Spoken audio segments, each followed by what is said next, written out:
साथीहरू यतिखेर म माने दोभानमा छु 2082 साल फागुन 20 गते भोलि संसदीय चुनावको दिन भोलि 21 गते फागुन 21 गते अनि हामी सबैजना अब यो एउटा मौका भनौँ न परिवार चाहिँ जम्मा हुने भेट हुने एउटा मौका हामीले पाएका छौँ त्यो कारणले अलिकति मिठो मसिनो पनि खाने भनेर यहाँ हामी कुखुरा सुखुराको अलिकति तयारी पनि गर्दैछौँ यो चाहिँ मलाई चाहिँ नआउने विषय त्यो कारणले हाम्रो विप्लव भाइले यो हल्का मेहनत गरिराख्नु भएको छ यहाँ होइन यो लोकल कुखुरा होइन त सर लोकल कुखुरा यो पहिलेदेखि गरिरहेको भएर हो कि कसरी हो सर कसरी जान्ने हो सर यो मैले चाहिँ यो मेरो चाहिँ बुढी सुत्केरी भएको बेलामा भेट्न आउने मान्छेले कुखुरा बोकेर आउँदाखेरि पनि आफूले चाहिँ त्यो काटेर मारेर अथवा भनौँ न बनाएर खुवाउन नजान्ने भएको कारणले फेरि त्यो चाहिँ कुखुराको मासु बेच्ने पसलमा लगाएर यो बनाइदिनुहोस् त भनेर 200 रुपियाँ दिएर बनाएर ल्याएर मात्र खुवाएको थिएँ तर यहाँ साथीहरू चाहिँ एकदम ट्यालेन्ट हुँदो रहेछ होइन यहाँ गरिरहनु भएको छ अलिकति मिठो खाउँ भनेर गाउँमा आगोमा पकाएर मजाले खाने आज भनेर हामी लागिरहेका छौँ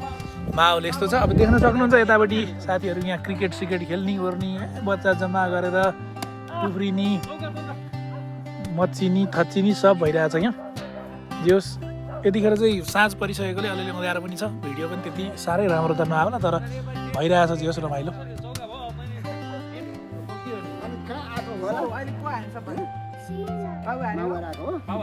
तिमी ब्याटिङ गर्ने अनि सेकेन्डको भयो त्यसले सेकेन्ड थर्डको भयो त्यसले ल बलिङ तपाईँ ब्याटिङ गर्ने यहाँनिर चाहिँ हाम्रो कुखुराको पाङ्रा पनि हामी आज पोलेर खाने तयारी भइरहेछ उतापट्टि कुखुरा काटेको देखिहाल्छ यहाँ बुवा हुनुहुन्छ पाउरोटी खान लाग्नु भएको छ होइन धेरै मकैको पिठाको रोटी खाँदा खाँदा दिक्क लाग्यो भनेर आज चाहिँ पाउरोटी खाने भनेर लाग्नु छैन भाइले मकै रोटी खानु हुँदैन मकैको रोटी सकिन्छ त्यही भएर हो फेरि पकाइरहन अल्छी लाग्छ भनेर पनि होला यस्तो कार्यक्रमहरू भइरहेछ यहाँ हजुर पनि एकदम तयारीमा हुनुहुन्छ घरभरि पाहुना भएर एकदम खुसी हुनुहुन्छ अब कति रमाइलो आज त जवानमा भनेर अब हामी चाहिँ पकाउने तयारीमा लाग्छौँ अब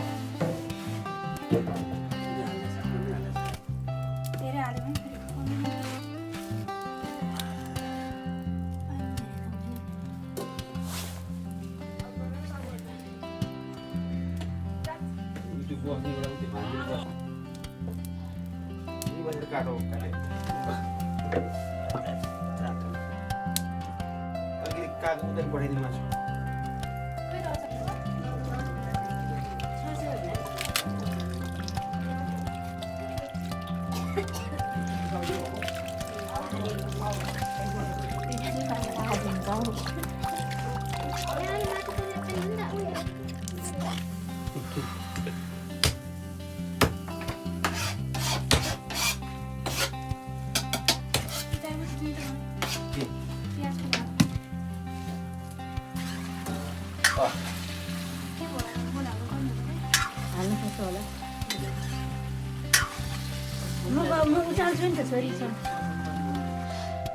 यहाँ अब बार्बिक्यूको तयारी हुँदैछ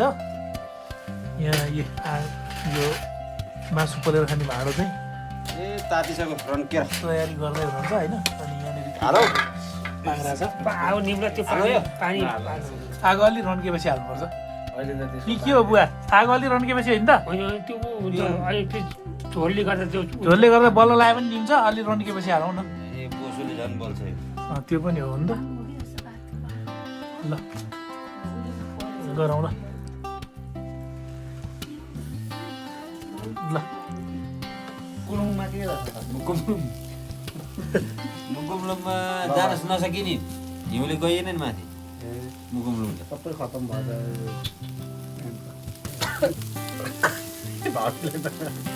यो त हाम्रोतिर त अघि सँगै द्वारै खेर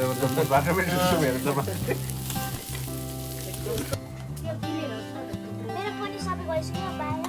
खाने बाटोमा स्वाट भएको